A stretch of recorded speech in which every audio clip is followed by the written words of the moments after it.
Have you ever been at a networking event just going through the motions? Or, you're in a great conversation and suddenly you're just one awkward pause away from it all falling apart? Well, today we are going to fix that. We're going to turn those moments of pure anxiety into real, authentic opportunities.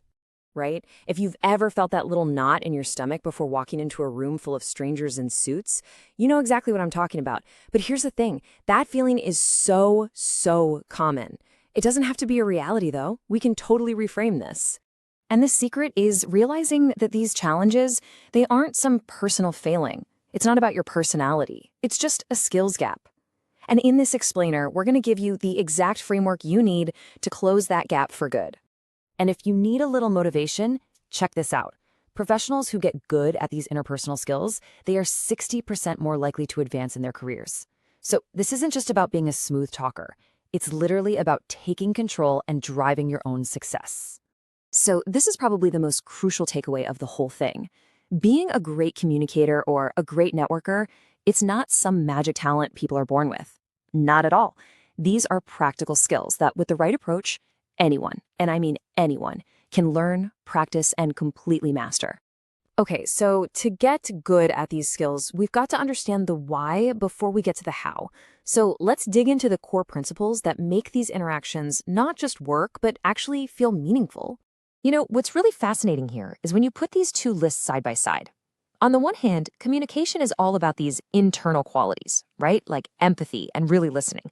And networking, it's just taking those exact same values and pointing them outward through being your authentic self, offering value before you ask for anything, and building real connections.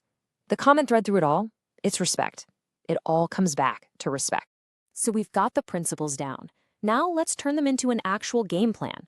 We're going to walk through a super clear step-by-step guide you can use in basically any professional situation, starting with just a simple conversation. This right here, this is the natural rhythm of a really good conversation. You start simple with a greeting. Then you find some kind of shared interest, something to connect over, and then you hit the most important part, active listening. It's only after you've really truly heard the other person that you should start sharing your own stuff. After that, you just make sure you're on the same page and you wrap it up with a clean closing. Now for networking, the process gets a little more involved. That first step, preparation, happens before you even say a word. Just knowing who might be in the room is a game changer. After you make contact, the goal becomes a value exchange. What can you offer? What insight or help can you genuinely give? And then, so critically, the conversation isn't the end. That follow-up, that is what turns a 5-minute chat into a real, lasting professional relationship. Okay, these frameworks look great on a slide, but let's see how they hold up under pressure. We're going to look at a super common and often really tricky scenario, trying to solve a conflict on a team. So, what is the actual goal here? It's not about finding a winner and a loser. It's not about deciding who's right. The whole entire point is to create an environment where empathy and honest conversation can lead to a solution that everybody on the team can actually get behind. And here we go. Step 1 in action. Look at what the manager does here. They're not pointing fingers or placing blame. They're just stating what they've noticed and opening the door for a discussion that doesn't feel like a confrontation. That simple move sets a collaborative tone, which is just absolutely essential. And because that safe space was created, the team member feels comfortable enough to be honest about what's going on. And notice the wording, "I feel." That's so important. It's a way to talk about your own experience without making accusations, which keeps the whole conversation constructive. And here's the payoff. Because the first person was actually heard, the second person can step back, see the bigger picture with empathy, and then proactively offer a solution.